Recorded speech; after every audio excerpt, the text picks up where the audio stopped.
We're nuts. We're nuts? See, once I start playing the game, you're gonna understand what the joke is. And you're gonna realize that I got you all. I got you all! Alright, so we're gonna watch Gav and Bob, obviously, because it's Gav and Bob. The second I found out about the Gav and Bob, I wanted to watch it. Alright, watch this Gav and Bob. Gav and Bob are cuties. Let me preface this again that If it's not squirrel with a gun, we riot. if it's not squirrel with a gun, we riot. You don't understand. That nuts in the title is a joke that's getting all of you. None of you were safe. Yes, my favorite British geezers. Yeah, I love their British accent and stuff. And let me preface this again for those on YouTube.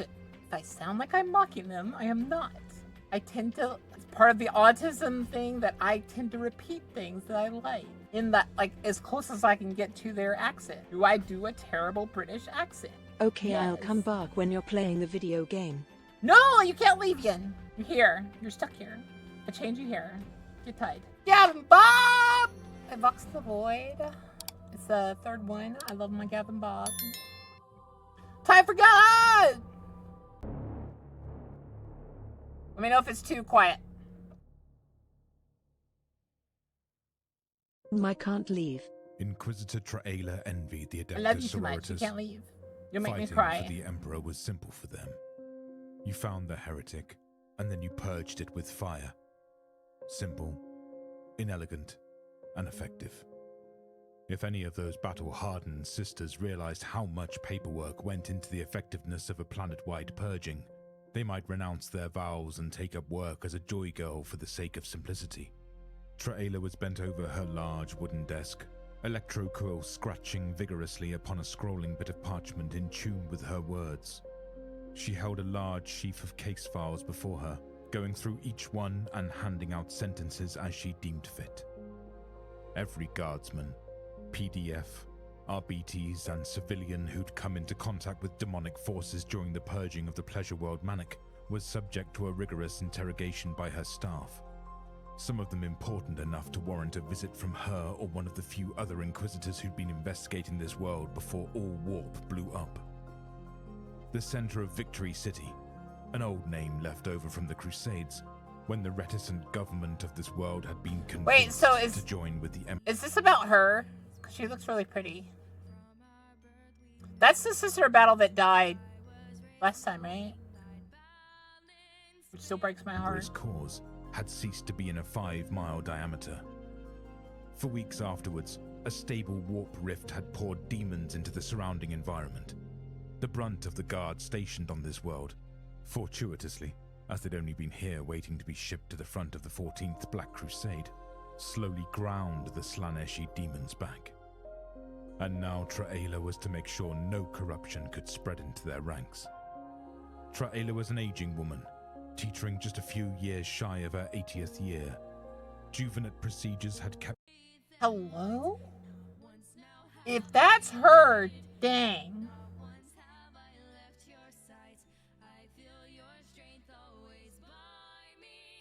Even if that's her, god dang. Like, looking pretty darn good for 80 years, girl. her features as crisp and beautiful as they'd been during her early 30s. She had the high, aristocratic features of the kind of woman one would usually see fawning at the arm of some watery-eyed official in most every peaceful Imperium-held world in the galaxy. Peace. Traela sighed and closed her dark blue eyes, rubbing one of her hands over them. Fighting the peace was almost as bad as fighting the wars. Peace gave way to boredom, and then boredom gave way to the fracking nightmare that had descended on Manic. Bored officials joining bizarre sex groups, bored youths joining violent hive gangs, bored politicians joining secretive divination cults. It all stank of the kind of stupid, banal evil that Traela had to deal with day in. I understand that. Bored people do the stupidest things. By the way. And day out. She took a sip of water from a bowl before going back to her work. Private Hulk Spitzer, wounded in combat by the demon kind known as a demonette. Interviewed, shows signs of restlessness, increased libido, and a need to touch things. She didn't even need to think, speaking into her electroquill's grill as she passed judgment on Private Spetzer. Sentence: brain scrubbing followed by initiation as a battle servitor. She tossed the bit of parchment on her out pile, which teetered almost as high as her in pile. She continued through the lower ranks, passing out sentences as she went. Hard labor was the kindest she could be, and in some cases she would give the kindness of a swift death to the horribly mangled. She straightened up with surprise as she came to a bit of parchment which bore the seal of the captain of the local guard himself. Traela had learned in her years as an inquisitor that she got more with a kind word and a gun than with just a kind word or a gun. So she'd allowed the captain, Emperor damned if she could remember his name, to flag any cases he deemed unique or requiring further investigation. This was the first time she'd seen that privilege enacted. She read the name aloud. Sergeant Gav Smith, Ogrin Bonehead of the 25th Karanak Ogrin Auxilia. Yeah. She meant to read the rest aloud as well, but found herself leaning back and continuing on in silence. Well, she now knew the captain was no fool. She'd expected him to either let her run rampant through his entire army, or mark every man alive in the hopes of saving them. This was indeed a special case, if the write-up was to be believed. An Ogrin single-handedly defeating a member of the Thousand Suns Traitor Legion, and then defeating a Slaneshi Greater Demon, with nothing but the help of his sister's Repentia. Traela brushed some of her silver-white hair from her face, standing up and leaning over her large desk. Warp, damn it. Where was that thing? Papers fluttered to the floor as she sought out her communication hub. A bit of Gazopy. Enough said. technology she'd been able to acquire, thanks to one of her group's excellent scrounging skills. With it, she could tap into pretty much any sort of communication available, either to call her personal assistant or the captain himself. Merc, I'm going to need to speak to a few people. One through astro-telepathic means, and the other locally. Her aide responded groggily, though promptly. Well, hell to him for sleeping. They could sleep when they were dead. You'll need to use my full weight as an inquisitor to reach the first one. I don't expect an answer for some time. It will be a member of the Space Wolves Adeptus Astartes chapter, a novitiate named Grenlis. Renless. I'll also need to speak to the captain of the local guard unit as soon as possible. She let the line die without listening for her aide's approval. Looking down at the sheaf, she mused for a while. Ogrin Gav Smith, besting 2 demonically fueled entities and living to tell about it. Quite a valuable commodity, if the stories were to be believed. You better believe in GAV. Gathering the required information was the hard part, especially with astro-telepathy gone to hell as of late. With nothing more to do about Gav Smith of the 25th Karanak Auxilia, she set it down as the lone sheaf in her pending pile, before sitting back down and returning to her work. You know, you could have just called me yourself, Inquisitor. I know you can.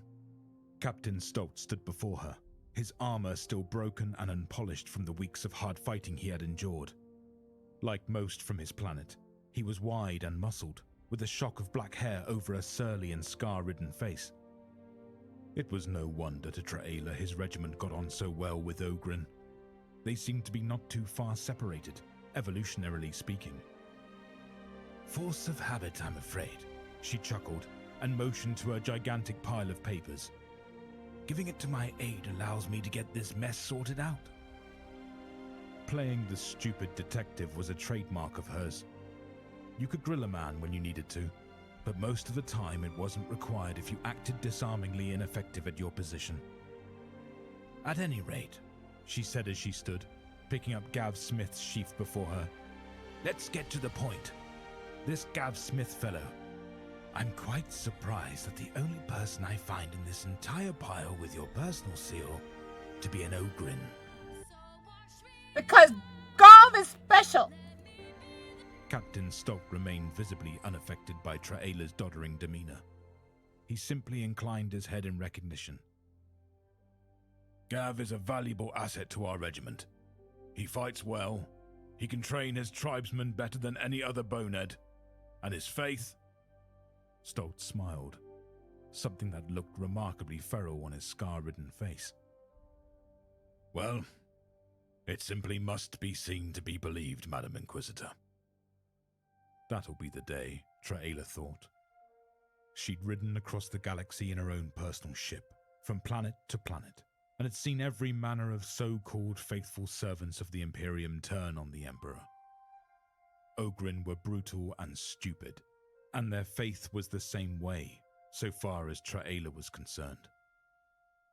Well, that remains to be seen, Captain, she replied neutrally. Let's continue. The report reads that this Ogryn defeated a greater demon of Slaanesh alongside a sister Repentia, name of Tala. She let that hang for a moment before continuing. I don't suppose you witnessed this personally?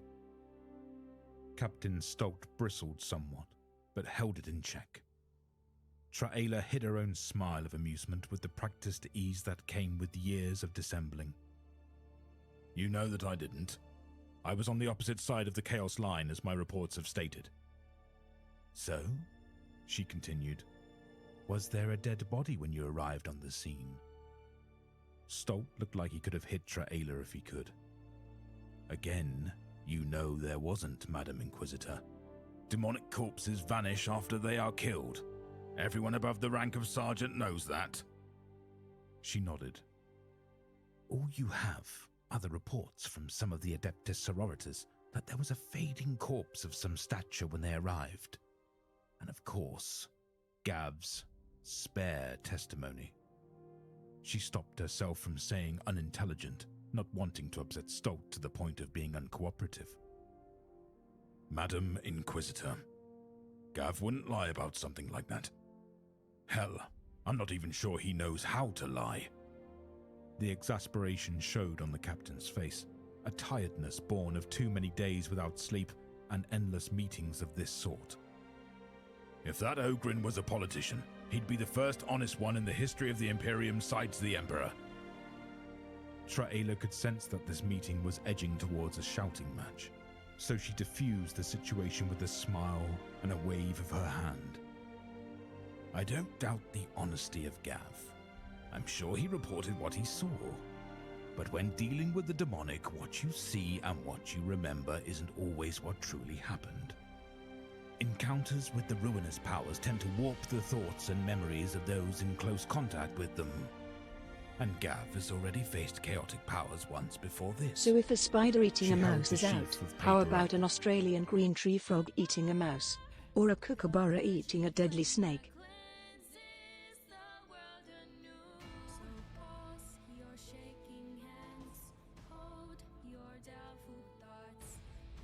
Back to Gav. Unless my reports are misleading. Captain Stolt relaxed visibly and nodded. Gav's a good soldier, and one of the smartest Ogryn I've had under my command. It would deal a real blow to our regiment if he were retired. Stolt danced around the issue, as any normal man under stress would have. Traela thanked him for his presence and allowed him to leave. Pushing Stolt like that had yielded the result she'd been looking for. Gav had the confidence of his superior officers. Stolt hadn't been acting simply out of pity. What to do with this bit of information? That was the question. A week after her meeting with the captain, during a quiet moment following a rather good dinner provided pro bono by one of the local cafes, Traela received an urgent call from her aide. Space Wolf Grenlis had received her astro-telepathic relay and was standing by to directly liaise with the Inquisitor. Her dinner ended immediately, and she moved to her desk. Though she had ostensible power over anyone in the Imperium, keeping a member of the Adeptus Astartes waiting wouldn't do well for her. She thumbed the activation rune on her communication hub, and the three-dimensional pict feed whined as it began to power up. The lens atop the boxy arrangement flared to life and projected a fuzzy, hollow image. No Gav doesn't die, do they? You better tell me right now.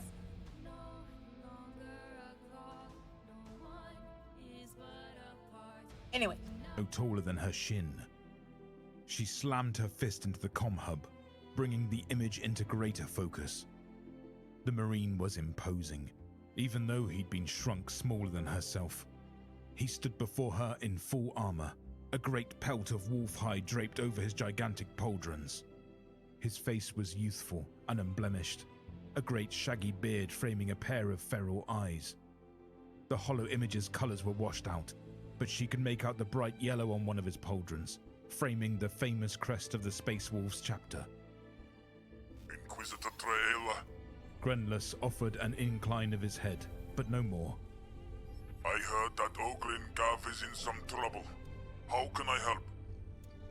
Grenless had retold of the pacification of the holy world Kaelis with the simple, straightforward honesty his chapter was renowned for. They'd landed where the fighting was the thickest, and had battled their way towards the corrupted chapel where they'd found their job already done. The Ogrin's unit had apparently smashed through a section of the city likely defended by the sorcerer's minions. He'd sent most of them to fight us, giving Gav and his tribesmen an easier time of it. When we got there, as you've probably read, we found him sitting on top of the dead sorcerer, bawling like a newborn. Only thing we could get out of him was, he killed Bob, over and over again. So you believed him when he said that he'd killed the sorcerer? Traela found herself pulled into the story despite herself. She leaned over her desk, arms crossed and supporting herself below her chest, staring at this tiny simulacrum of a man who'd tower over her in real life. Grenless nodded. He was badly burned over most of his body, and when we tried to pick him up, we found that most of his fingers were broken, probably from the job he did to the sorcerer's face. Grenless grinned, showing off a mouth of unnaturally sharp teeth. He'd smashed that bastard's face in, until there was nothing but dust left. Traela let that digest for a moment. The captain she took with a grain of salt. He was only human, of course. But an Astartes was something else altogether. The only chapter more trustworthy about matters chaotic than the Wolves were the Grey Knights. Thank you for your time, Grenless. You've been most helpful. Grenless nodded before making the sign of the Aquila. His image vanished from before Traela, leaving her with I'm starting to like these guys more and more, these Star Wolf guys. with only her thoughts. The last step in every special investigation was an interview with the subject.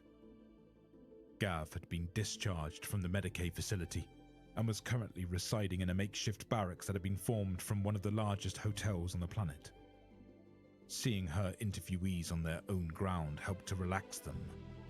Calling them into some antiseptic room with a single light fixture tended to result in too many nervous breakdowns. Getting in had been easy. She'd hardly noticed the servitor who'd greeted her at the door, noting that it looked marvelously new. Probably one of the most recent ones she'd signed over into mindless servitude. Oh well. Green-eyed thing probably deserved what was given to her. Removing herself from the elevator shaft, she watched as the activity of the hallways parted in her wake. Half-dressed guardsmen quickly hurried back into their rooms and closed the doors, some of them dragging giggling joy girls along in their wake. Traela would have to talk to the captain about such things. It wouldn't do to take chances on a world that had fallen to Slanesh. Finding room 594, she raised a hand and knocked briskly, taking a moment to straighten out her attire. She'd chosen a simple, calf-length black overcoat over a skin-tight pair of pants and a blood-red. Was this her? I think this is her. But they also said, like, blue eyes, so I was expecting her eyes to have blue. Shirt, a heavy, inquisitorial symbol hanging from her neck, nestled in her cleavage. She'd kept herself in there good you go. condition, There's her. and it helped when she went undercover. Besides, she knew for a fact that life was damn short, so she might as well flaunt it while she had it. The floor quaked with what sounded like the approach of a titan before she heard a fumbling at the latch. The door opened, and Traela found herself staring up at Gav Smith, bonehead of the 25th Karanak Ogrin Auxilia. The Ogrin's one good eye regarded her with a mixture of mild confusion and innocent interest. Help you? He asked in a deep baritone voice, a bit of spittle nestling on her cheek. She wiped it away without thinking. Sergeant Gav, my name is Traela. I'd like to speak with you about a few things. May I come in? Yeah? He nodded once, before opening the door and trying to move out of her way. Mind the mess, miss? Mess was a bit overboard. A few odd cloths hung on a line hastily hammered in to hang across the room, a gigantic cot taking up fully half of the otherwise pristine room. Gav went and sat on the edge of that cot, looking at Traela with that same mixture of confusion and innocent interest. This be about Tala, innit? He spoke. They been asking me after her for weeks. Well, he was far and away more intelligent than his kinsman, even those with the bonehead operation. A point in his favor. But this scrumball match wasn't over quite yet. Traela had found her conversation with Gav to be enlightening and, in places, wholly surprising. It was true what Stolt had said about Gav's faith. It was childlike and innocent, strong in its simplicity. Even when he was speaking of the horrible death of his friend Bob, or the worse fate of Tala, Traela felt no pang of regret about her thoughts earlier, unable to connect Tala to the green-eyed servitor she'd met at the entrance. The Ogrin always noted that it must have been in the Emperor's plans for them to die. They would have lived if the Emperor wanted him to. But I guess he wanted to talk to him himself. He nodded with conviction before reaching up to rub the stump where his left arm had been. Gav, what about the demons you fight? How do you feel about them? This universe is a culmination of 40,000 of my worst nightmares. Into a fist and grunted thickly. I hates them demon things. They killed Bob, and they turned Tala into... Gav couldn't find the words to describe it. What had happened to Tala had come as close as anything would to shaking his faith in the Emperor. He hadn't been out of his room for weeks, for fear of running into her and breaking down all over again. When you fought the Keeper of... the four-armed demon, what was going through your mind, Gav? What can you remember? Traela leaned forward somewhat, looking up intently at that simple creature. Gav leaned back in his cot, his face screwing up with effort. I remember I felt hot, like I was burning up. The colours of the world were brighter, but I was angry too. He nodded with certainty. That thing made fun of Bob. I wanted to peel its head. Traela jumped as Gav brought his titanic fist down onto his knees. Peel it like a potato, like me and Bob used to do. Traela laughed. Good for you, Gav. That's the right way to feel about demons. Do you still feel hot sometimes? Do the colors around you still seem bright? Gav laughed and shook his head. No, though I sometimes get hot when they turn up the heat at night. Traela nodded and stood. Thank you, Gav. I think that will be all. She made the sign of the Aquila.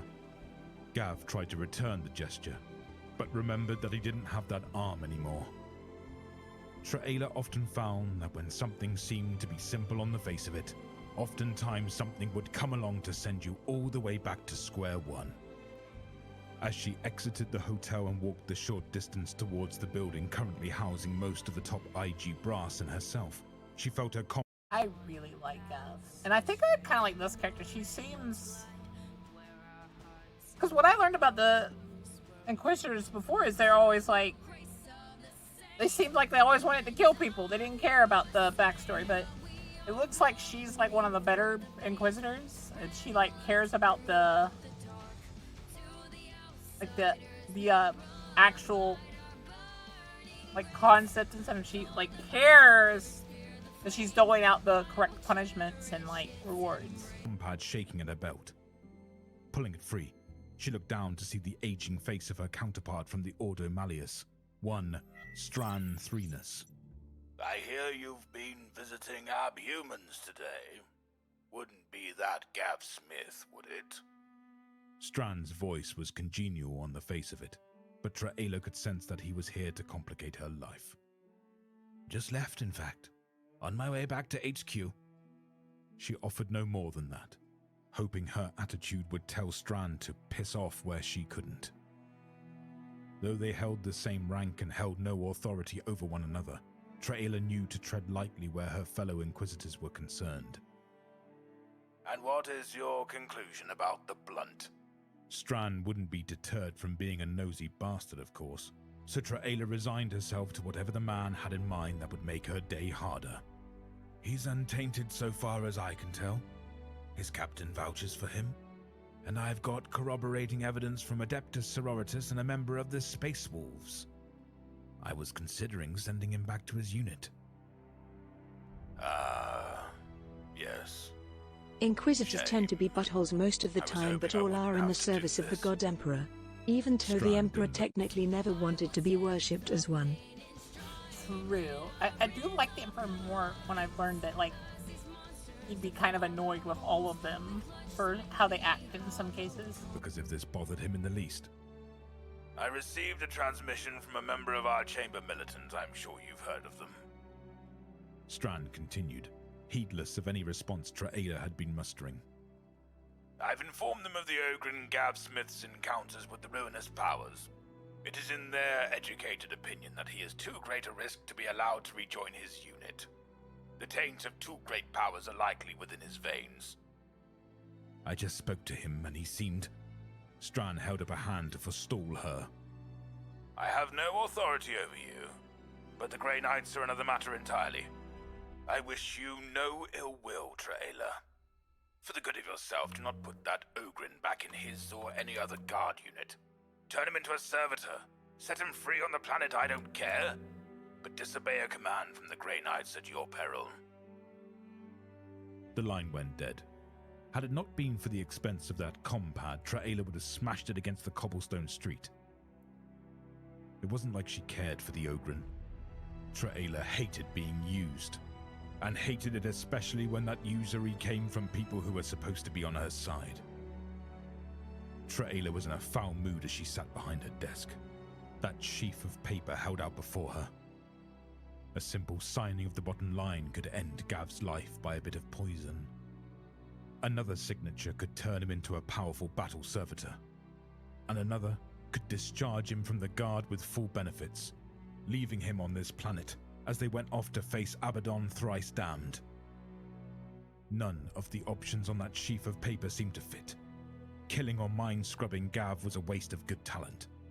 Any Ogren that could face a Chaos Sorcerer and a greater demon, even with help, was a greater asset than any battle servitor. Discharging him seemed like the best option of the three, but even that one set her teeth on edge. For one, the feeling of usury rankled every time she looked at that little signature line. For two, Gav seemed so damned eager to get back on the front line. She'd seen many normal humans after a great loss like Gav's Tala. Most of them were listless in their devotions, a deep feeling of abandonment settling over them. A few outright renounced the Emperor. Gav seemed impervious to such things, eagerly looking forward to the day when he could serve the Emperor again. Keeping Gav useful, but maintaining her own autonomy became top priority to Traela. She would not be dictated to, but she wasn't about to piss in the face of the Grey Knights by going against their will. The answer came to her as she poured her third glass of Amasec. It hit her like the force of a demon hammer, and with a grin she signed Gav's discharge papers. Look, leaving. Tears were welling in the Ogren's big brown eye as he stared down at the stamped bit of paper. The guard had been his life. He'd fought beside Ari and Bob, then beside Tala. He'd seen so many other friends fight and die for the Emperor. This was his life. And now Traela was sitting behind her desk and telling him that he wasn't going to be a guardsman anymore. Traela held up a hand and patted the Ogren's larger mitt. You've served the Emperor well, Gav, but your 10 years were up a long time ago. She didn't want the giant Ogren bowling in the middle of her office. But I don't want to leave. What am I going to do for the Emperor now? Gav felt scared. Really scared. For the first time Don't in his life. scare Gav! Don't scare Gav. This was a mistake. It had to be a mistake. The general wouldn't let this happen. Did I do something wrong? Tears flowed freely now. Because if I did something wrong, I could just go to a church and ask for forgiveness and... Gav. Traela's voice was calm and reassuring. She stood up and smiled her most ingratiating smile. Just because you're leaving the guard doesn't mean you've stopped being useful to the Emperor. Gav could only stare at her in worried confusion. Traela pressed on. I do a lot of good work for the Emperor all around the galaxy. My work is small, but it's very important. Sometimes it's very dangerous, and I need someone to protect me. She picked up another bit of paper. And Oh, held she out to hired Gav. him! She hired him to protect You can her. serve the Emperor again. By signing this bit of paper, you will be the personal bodyguard to an Imperial Inquisitor. She waited for a moment, then added, You'll be my personal bodyguard, Gav. You'll protect me, so I can do the Emperor's work around the galaxy. Gav didn't know how to sign his name, so he just put a big shaky X where his name should go. Gav! Traela smiled and took the bit of paper back. Very good, Good job, Gav! She Good folded job, the slip Gav! of paper and tucked it into one of her drawers. Gav felt a weird tingling in his tummy. The world seemed to be rushing at him. We'll making give him an dizzy. arm. He's This gonna was all beat up all happening the too bad fast. guys. And yet, Gav had heard Ari talking about Inquisitors a long time ago. He'd said that they were some of the biggest heroes in the Imperium, that they could make sure entire worlds kept loving the Emperor all by themselves. Traela seemed too small to be so important, but if Ari said it, then it must be true. Oh, and Traela he buzzed her still aide into listens the to room, the Ari. small man nervously edging around the Ogren to stand before his boss. See to it that this Ogren gets the best prosthetic arm possible. I want it to be able to hold some kind of gun so he can use another weapon with his good hand. She turned to Gav. We're going to be leaving in a few days, Gav. If you have anything left to do on this world, I suggest you get it taken care of. She nodded to her aide, who turned to the Ogren and began the slow process of ushering him out. Gav could only think of one thing he had left to take care of on this planet. The sensors that kept what used to be Tala's brain alive sent an electrical current through her broken body, bidding her to rise her head from her current tasks. Hello, Tala. Gav stood before the servitor Bye that bye, held the flesh of Tala. Tala.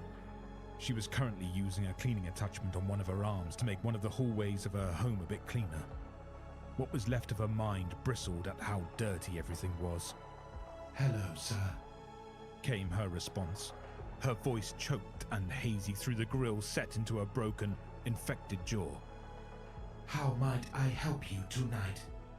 Gav felt himself on the verge of tears once Oh, again, poor but he Gav. held them back with a force of will. Tala wouldn't want to see him like this. I'm gonna be leaving soon, Tala. They said I's no longer part of the guard. The cogitator in Tala's head searched for the appropriate response. As she straightened and adopted the most congenial expression her cavalcade of augmetics allowed. It was a pleasure to have you in our hotel, valued former member of the guard. Ave Imperator. She bowed and straightened, looking up at Gav with that one still good aquamarine eye. Even now, the lack of proper moisture to her eye was giving it a milky film, blotting out what little intelligence had been left in that iris. Gav started, swallowing a sob that threatened. I just wanted to say that You was important to me. You was one of my best friends, Tala. Gav couldn't stand it anymore. He turned and blundered his way past a group of guardsmen who cursed and brayed at his passing. The servitor, who used to be Tala, went back to her work as if nothing were happening. Only a few moments later did she notice a leakage around her fleshy eye. Aww. Oi! Who's the new guy? Shiksa didn't mind that she'd just lost her arm wrestling contest with Grint, Traela's pet psyker. She liked to test herself against his warp-enhanced muscle. Right now, though, she was more concerned with the hulking behemoth that was ascending the loading platform into Inquisitor Traela's personal ship, walking alongside the woman herself. Settle down, Shiksa, Traela responded. She was used to her demolitions expert's bravado. She was from Katachan, after all. Until Gav came along, Shiksa had been the biggest member of her crew, at a good 6'6", with the muscle back. Next to the whole form of Gav, Shiksa looked like a little girl. Got a little. This is Gav. She reached up and patted the Ogren's bionic arm. He's going to be my bodyguard during my undercover operations. He's got the bulk for it, true enough. The voice that rattling Trob used would have done better on a man twice his size. He was dressed in the comfortable clothing of his kind, his only military markings being the tattoos trailing up and down his strong little arms. The stumpy, bearded abhuman hopped down from one of the crates he sat upon, shouldering his favored weapon, the sniper gun most of his kind were so natural with, and looking up at the towering Ogren with a grin. Big boy, ain't he? He has a good soul. Grint spoke, his voice hazy and far away. What little of his face wasn't hidden by a heavy cowl looked no more than 15. One of his withered hands coming to rest on Gav's chest. Better than most of the stunted ones you bring here, mistress. He smiled to Traela under his cowl. Gav took all of this in with the same confused, Aw, they innocent like look he always him! had. Traela had grown to like him in the few days she'd known him. With nothing better to do, the Ogren had come to visit her once in a while, and in that time she'd learned just how intelligent he could be. Shiksa smirked, crossing her arms under her chest. She wore a white, armless top and a pair of camo pants, boots almost as big and grimy as Gav's covering her feet. She eyed Gav up and down, sizing him up. You speak, big guy? Yes'm, I can speak. Gav raised his left hand in a salute, and Shiksa could only laugh. Wow! So polite. I think I like this Ogren. He Yay! reached up and gave Gav's shoulder a hard smack. At least I'll have someone to arm wrestle who won't cheat. Grint only grinned under his cowl. Gav smiled. The people Traela had around her seemed like nice people. Especially Shiksa. That smack against his shoulder had been strong. It even stung a little bit. Gav liked strong people. Strong people! After he'd been shown to his quarters and introduced to the few remaining members of Traela's crew, Gav sat in his own room and stared out of his viewing port. They were minutes away from They embarking, gave him his own leaving Manny room! behind forever. Ogre Gav are got a nature, a promotion. reflective species. They live in the moment, and are much like orcs in that respect. Gav had lived to be an older age, comparatively. Most of his brethren died off before they saw their 20th year. Gav was nearing some part of his 30th. He couldn't remember which, and was gaining what others could call wisdom. He sat there as they began to take off, his body ignoring the G-forces that were being exerted upon it, and looked back on... Thing I like how they explained that and stuff is that basically he said that he's got both the childlike innocence of not being able to lie and the wisdom of someone that's older. So you know he's going to be like an important like side person for her. all his hard years of service to the Guard. He smiled, remembering the day Bob had started a food fight in their mess hall. Ari had been so angry. Ari. He remembered how Ari had tried to help Gav read. It had never gone anywhere, but Gav loved him for trying to teach him. His face softened when he remembered Tala. He remembered that moment just before the skinny demons had attacked, when they had shared his canteen and hadn't said anything. He'd done good things for the Emperor, but bad things had happened to him. He never made the connection most would. He never saw the Emperor abandoning him or questioned the Emperor's love for him. As Gav Smith sat there on his cot and watched the blueness of the sky fade into the darkness of space, he smiled. Wherever he went, whatever he did, he served the Emperor, and that was good. Oh, Gav. He's adorable. It just makes my heart go, ah! I want you all to know, me playing Warhammer games, ride or dies with Gav.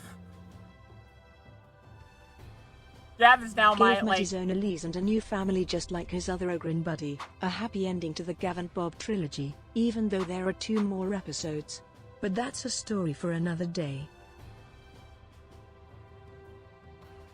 Like I said, my love for Warhammer lives or dies with Gav.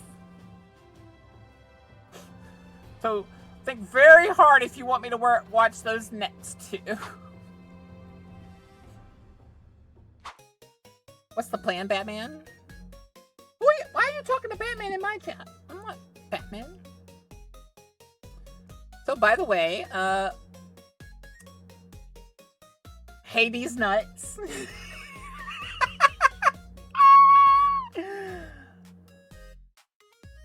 Get wrecked. Get wrecked, all of you.